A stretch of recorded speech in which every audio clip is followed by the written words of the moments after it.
Hello, my lovelies, and welcome to another episode from my reality. I hope you enjoy your time here because I sure as hell love making these videos. Today, we'll be looking at a topic I already looked at in the past. Why?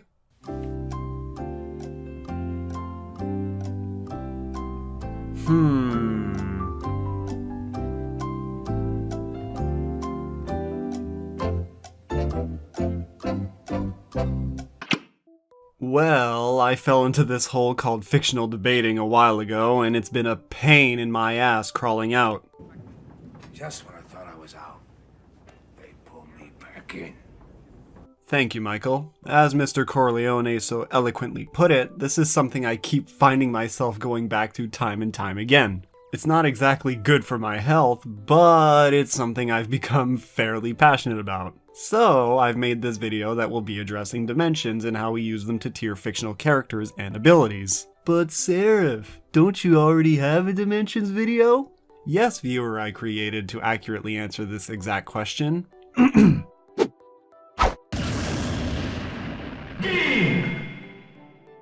Let's just say I'm not a big fan of the initial video, so I'm remaking it. First, a major disclaimer. This system is for fictional verses that have no confirmed or established dimensional system, okay? Using superstring theory on something like Dragon Ball Super results in stuff like 6D Zamasu, which is hilarious, but that's not the case for verses like the DC Universe, that was confirmed to work on superstring theory. If the verse was established to work on a dimensional system, do not use this. Use the system it was stated to work on, okay? Okay. In this video, I'll be going through each of the first 5 dimensions and a bit about what's above. These are the timestamps for each one. If you want to skip to a certain one, go right ahead and do that. Otherwise, sit back and enjoy the show. Numero uno, one-dimensional. The first dimension. This dimension is easily the easiest, having no real depth to it. As this is the case, I won't spend too much time. Imagine a line. And that's it. You did it. You imagined what is a one-dimensional object. Well, actually, not really. You see, lines have length, but they also have, drumroll please, width, or height, whatever you want to call it. This means that this line isn't a true one-dimensional object, as a true 1D object has length and only length. But we're so used to width/height that try as we might, we can't really depict something that has length and nothing but length. A line is the closest thing we can create to depict just length, so using it will have to do for this section of the video. How can fictional characters be one-dimensional, I hear you ask? Well, other than being poorly written. Well, I'll show you. I present to you Mickey Mouse, Mario, and Goku. What these are one-dimensional-ish versions of 3 of the most iconic fictional characters of all time in all their fictional glory. Ah yes, I almost forgot to mention. Ever had to graph stuff in math class? You know, with the axes, you got the x-axis, which goes across the graph, and you got the y-axis, which goes perpendicular to the x-axis. One-dimensional objects can only move in 2 directions, across the x-axis. Left and right. Up and down doesn't even exist for them. That's only for those that fall into the following categories. Speaking of which, numero dos, width/height.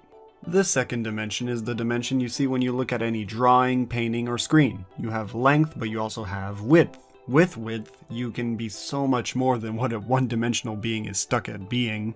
You can have actual defining features in your appearance, like, a face, limbs, hair, clothes too. As a 2D being, you can move across not just the x-axis, but the y-axis too, and at the same time. This upgrades their choices and directions to a whole new level, letting them move in 360 directions.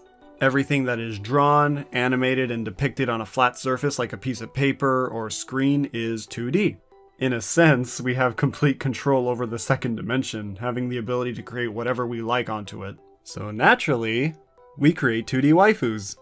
And now we enter the dimension we're most familiar with. Numero tres. Depth.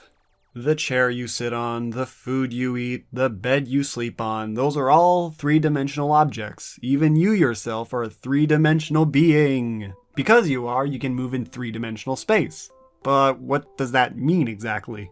Let's look at what our good old friend Wikipedia says about it.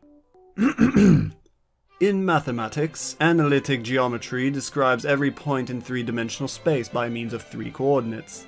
Three coordinate axes are given, each perpendicular to the other two at the origin, the point at which they cross. They are usually labeled X, Y, and Z. Basically, when you bring in the third dimension, the XY graph literally gains a whole new dimension, and this opens it up a ton. The space shown in the graph is a three-dimensional space, and hey, that's exactly what you and I move in. Up, down, left, right, diagonal, forwards, and back. Such directions. But how does this relate to fictional characters? Well, simple. Anyone that can do that in their universe is a 3D being, so that's a lot of characters. Now, I should note that to us readers, watchers, and players, the characters are 2D, but are 3D in their universe. Of course, when you bring in metafictional stuff, that opens up a whole can of worms, but that's a topic for a whole other video. For now, let's just move on to the next dimension. Numero 4. Space-time. Oh, space-time, space-time, space-time. I will never tire of thee. Space-time is that dimension we'll never have the pleasure of experiencing, but hey, maybe that's why it's so prominent in fiction. Mr. Wikipedia says the following. In the familiar three-dimensional space in which we live in, there are three coordinate axes, usually labeled X, Y, and Z. Comparatively, four-dimensional space has an extra coordinate axis, orthogonal to the other three, which is usually labeled W. Here we have the W-axis. Unlike the other three, this one is quite the problem child. You see, the W-axis is a temporal dimension.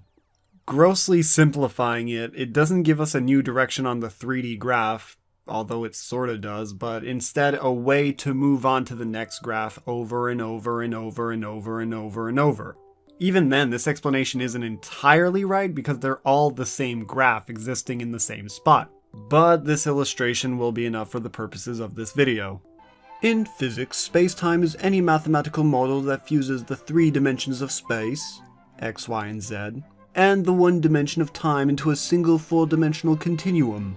You see, space-time is the combo that is axes X, Y, Z, and W. It's the construct of our very universe. Now, what does this mean for fictional characters? Well, being able to interact with space-time, i.e. the flow and construct of the universe, means moving in four axes simultaneously. We puny 3D beings could never do such a grand thing because we're stuck in the third dimensional space of X, Y, and Z. Now, when I say interacting with space-time, I mean the usual time stuff. Time travel, stopping time, accelerating time, etc. As long as you did something with space-time, you're considered 4D. For example, Hades from... This song is so great! Sorry, gotta focus. As I was saying, Hades from Saint Seiya would be what we'd consider 4D. The man created the space-time continuums that are Hell and Elysium, on top of constantly keeping them together just by existing. That's 4D as hell. Pun not intended, I swear. But you gotta be careful with 4D stuff. You see, Hades was doing that with his own 4D power, and not an external force. The same cannot be said for... Zawardo, Tokyo Tomare! Everyone's favorite anime time stopper, Dio Brando. You see, he doesn't stop time. His stand, the world, does. But Seraph, he can move during stop time. Isn't that a 4D feat? Yeah, it is, but so could Jotaro when he stopped time, and regular 3D knives were life-threatening to him. So they must be able to act and stop time due to their stands and not because they can inherently do it. Now, on to the last dimension we'll be looking at, Numero 5, Beyond Space-Time. We have no real definite idea on what the fifth dimension is. All we know is that it should be infinitely beyond space-time, i.e. the fourth. I'll get more into that later, but for the time being, I'll simplify it to this. Any character that has existed, moved, and or acted outside or beyond space-time is 5D. This is because they're beyond and independent to any space-time continuum and the laws it has. Think of it like moving out of your parents' house. When living in it, you're bound to its rules, but once you move out of the house, i.e. the universe, you don't have to follow the rules and are beyond them. Now, example time! The world's favorite literature club president, Monica, falls in the 5D camp. You see, at the end of the game's second act, she nuked the game's entire multiverse, and this was shown when Protag-kun tries to fast forward the game. She says, "Are you trying to..." God, I can't do it. It's times like these I really wish I was a girl. I'll just use text-to-speech. Are you trying to fast forward? Well, there's nothing to fast forward to. But aside from that, time doesn't really exist anymore. So it's not even going to work. So, time no longer exists, meaning that during the Just Monica part of the game, Monica is in a 5th dimensional space, where space-time has no power. This means that Monica's 5D. Oh yeah, and another thing that I should probably mention about 5D beings. Because they're beyond space-time, there can only be one of them in the multiverse. No alternative universe versions allowed. This is because they're beyond the laws of space-time and should therefore be beyond the idea of having counterparts in another universe/timeline. Sorry, Zeno. Monica also has that aspect covered. You see, she mentions Sayori, a character that was deleted 2 acts ago. I was thinking about Sayori earlier. I still wish I could have handled that whole thing a little more tactfully. You're not still hung up over it, right? Oh my gosh, I can't believe I just said that. That pun was completely unintentional, I swear. But anyway. Which means that this is Monica remembering Sayori after the universe of that act was erased and reset from scratch. Now, I'm sure you're wondering if there can be a character that isn't 5D but has 5D abilities. And yes, there are. But because I'm lazy and because stands are such a convenient pool of examples, I'll be taking from JoJo again. Gordo experienzu requiem. To understand what GER can do, I first gotta explain what King Crimson can do. I won't go into much detail for this stand because it's infamous for being complicated, so I'll just say this. King Crimson can effectively erase time and therefore erase events from happening. I know I'm really simplifying it and overlooking a lot of details, but really that's all you gotta know. In the final battle, we see that time is erased for everyone but Diavolo, creating a realm devoid of space-time, making it a 5th dimensional space. But despite that being the case, GR was not only able to talk and move, but reverse the time erasure. 5D is all hell.